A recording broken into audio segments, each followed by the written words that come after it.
자, 오늘 첫 번째 주제 이렇게 잡았습니다. 평온한 추석 연휴하고 물음표를 좀 달아봤는데요. 제가 오늘 기사를 좀 보니까 올해 추석이 지난해에 비해서 그 112 경찰 신고가 좀 줄었대요. 뭐 교통사고, 뭐 살인, 강도, 뭐 이런 강력 범죄도 조금 줄었다고 하는데 왜 그럴까요, 올해? 아무래도 좀 건수하게 보내서 그런 건가요? 네. 뭐 경찰들이 특별 치안 활동도 했다고 하고 또 코로나 이후에 조금 이제 뭐 이렇게 고향보다는 다른 곳에 가는 좀 거리두기를 하는 그런 것도 있고 문화도 생기고 뭐 그래서이지 않을까 뭐 추측을 해봅니다만 자 그렇다고 해서 사건 사고가 또 없었던 건 아니죠. 특히 주목을 받는 게 가족 간에 이뤄진 범죄들입니다. 자 연휴 마지막에 일어난 일이에요. 자 유튜브 그만 보라 이렇게 꾸지람을 들은 아들이 아버지를 살해하는 사건이 있었다고요? 예, 맞습니다. 연휴 마지막 날인 예. 어제 네. 밤에 있었던 일입니다. 예, 예. 경기도 성남시 중흥구에 있는 아파트에서 발생한 사건인데 네. 부모와 함께 거주하던 20대 A 씨가 네. 자신의 아버지인 50대인 B 씨가 휴대폰을 너무 오래 보고 그다음에 뭐 유튜브를 그만 봐라 예. 이렇게 꾸중하자 네. 집안에 있던 그 흉기를 가지고 휘둘러서 예. 아버지가 사망한 사건이 있었습니다.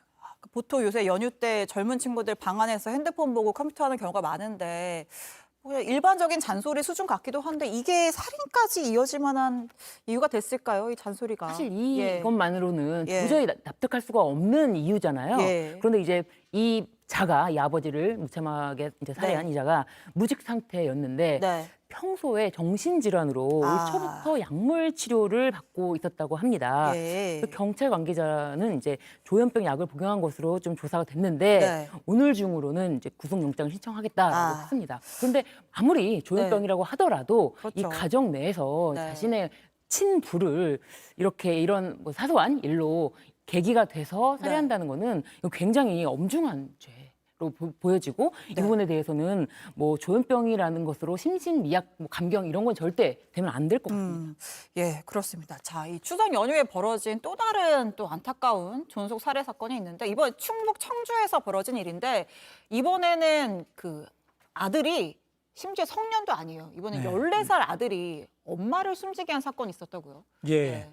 14살 A군은 그러니까 지난 1일 오후 5시 한 34분경에 네. 청주시 상당구에 있는 한 아파트입니다. 네. 거기에서 이제 그 놀이터에서 아이들이 노는 소리가 시끄럽게 들리니까 네. 좀 조용하게 해달라. 같이 시끄러우니까. 예. 그게 어머니한테 이야기를 했나 봐요. 예. 근데 어머니가 명절이니까 시끄러운 건 당연한 거다. 예. 이렇게 야단을 맞자. 예. 이렇게 격분해가지고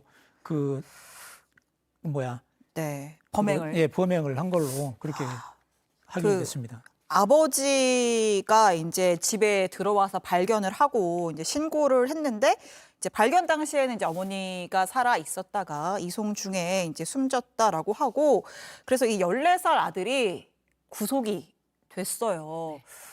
14살이면 이제 미성년자고 또 굉장히 어린 나이인데도 구속이 된다는 거는 엄중하다 이런 뜻이겠죠? 그렇습니다. 이 사건도 뭐 앞서 말씀드린 예. 사건처럼 존속 살해인데 이 사건은 진짜 이 14살이라는 아주 예. 사실은 미성년자로서 아직 인격이 완성되지 않은 나이인데 예. 이 어머니와의 다툼이라기보다도 어머니에게 사실은 평소에 네. 자신의 어머니가 친누나가 좀 거동이 불편해서 아. 친누나를 좀 더 보살피는 것에 대한 원망이 있었다고 합니다. 평상시에 네. 있던 이제 어머니에 대한 불만이 네. 어떻게 보면 극대화된 그런 상황으로 비춰지는 건가요? 네, 그렇기도 하고 예. 또 이 학생이 네. 지난해 9월에는 교실에서 네. 이 다른 학생과 말다툼을 벌이다가 네. 자신의 분에 못 이겨서 자신을 자해하는 그런 소동까지 벌여서 네. 출석 정지 처분을 받은 기록도 있는데 예. 그만큼 어떤 분노라든지 이런 네. 것에 대한 조절이 굉장히 어려웠던 상황에서 네. 이렇게 어머니에 대한 예. 이 살해를 했던 것 같습니다. 이 그 아들 같은 경우에는 자폐 성향이 있었다고 하는데 이 경우에도 심신미약 같은 거 주장하기 좀 어렵다고 보시나요? 일단 심신미약으로 감경을 받으려면은 어떤 망상에 의해서 그 망상에 의한 범죄를 해야 돼요. 그러니까 이 사람을 죽여야만 내가 산다라든지 뭐 내가 어머니인 건 알지만 악마가 깃들었다라든지 그렇기 예. 때문에 나는 이 사람이 없어져야만 내가 살 수 있다. 뭐 이 정도 굉장히 그 인과관계가 있어야 되는데 그저 자신이 평소에 좀 더 뭐 정신적으로 질환이 있었고 그것으로 예. 인해서 자기의 분노를 참지 못했다. 네. 이 정도 갖고는 심신미약으로 감경받기는 어려울 것 같습니다. 어렵다. 알겠습니다. 자, 지금 저희 소개한 두 사건 모두 이제 자식이 부모를 살해한 이제 존속 살해 사건인데 뭐 추석 명절이면은 뭐 사실 뭐 가정폭력 신고 건수가 평소에 대비 늘어난다고 하잖아요. 근데 그 중에서도 이 존속 폭행의 비율이 높다고 합니다. 이 사건 중에 왜 그렇습니까, 형사님?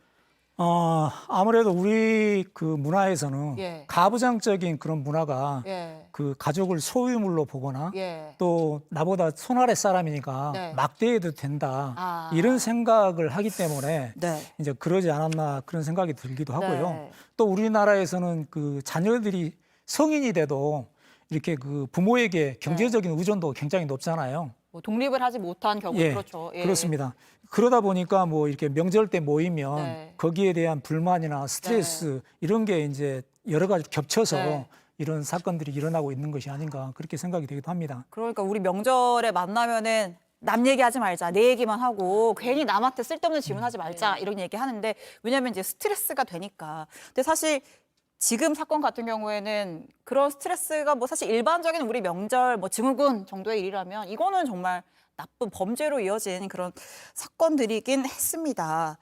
자, 이제 존속 살인 사건을 좀 살펴봤는데 이제 통상적으로 하면 사실은 이제 또 명절에 하면 부부싸움 얘기를 또 빼놓을 수가 없는데 자, 어제 또 굉장히 황당한 사건이 있었습니다. 자, 부부싸움을 하다가 격분한 남편이 집에 휘발유를 뿌려서 불을 질렀어요. 지금 사진 보시면 저희가 이제 경찰 측에 요청해서 받은 그 주택의 사진인데 아파트의 사진인데 복도가 지금 천장이 다 그을려서 타버렸단 말이죠. 그리고 이 아파트 외경을 좀 보면요.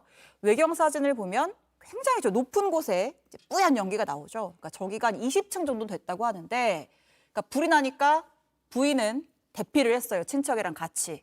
근데 남편은 20층 베란다로 대피를 한 거죠. 거기에 매달려 있다가 추락을 해서 숨지는 그런 사건이 벌어진 겁니다.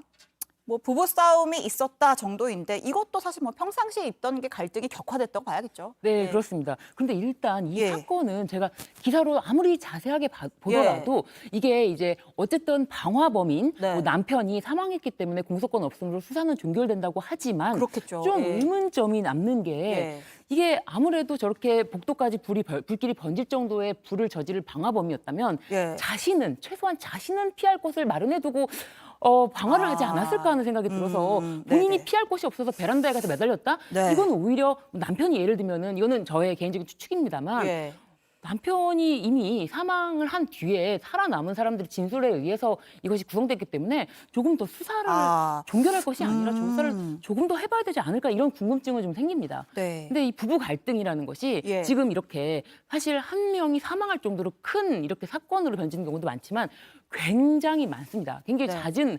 잦은 갈등이 네. 이제 평소에는 뭐 서로 뭐 일하느라고 외출하고 뭐 왔다 갔다 하느라고 그게 뭐 크게 번지지 않는데 이 명절 연휴 이럴 때는 하루 종일 한 곳에 그것도 집안이라는 곳에 같이 있다 보니까 예. 아무래도 이 갈등이 해소가 되지 않은 상태에서 그 사람의 얼굴을 보고 말 한마디 굉장히 사소한 것에서 시작이 되거든요. 그렇죠. 예, 예. 굉장히 사소한 것에서 시작이 되지만 그 갈등에 의해서 서로 격양된 상태가 되면은 뭐 크게 이렇게 범죄까지도 네. 일어날 수 있는 일이 번지는 거죠. 변호사는 이런 막 명절로 인한 부부 싸움으로 인한 그런 사건 같은 거 상담도 해보신 적 있어요? 네, 많습니다. 사실은 이혼 사건이 예. 그 전형적으로 명절 증후군 해가지고 예. 그다음에 이혼하자. 네. 더 이상은 못 살겠다. 소위 말 이렇게 트리거가 되는 경우들이 맞습니다. 있는 거죠. 네. 알겠습니다. 참 우리 이대호 형사님 예. 이렇게 좀 인생 후배들에게 명절에 안 싸우려면 어떻게 해야 됩니까? 그냥 화를 참아야 될 것 같은데. 참으면 됩니까? 서로 배려하고 네, 행복한 또 명절 보내야겠죠. 가족들이 또 오랜만에 보는 자리고 한데 자, 안타까운 사건들을 좀 살펴봤습니다.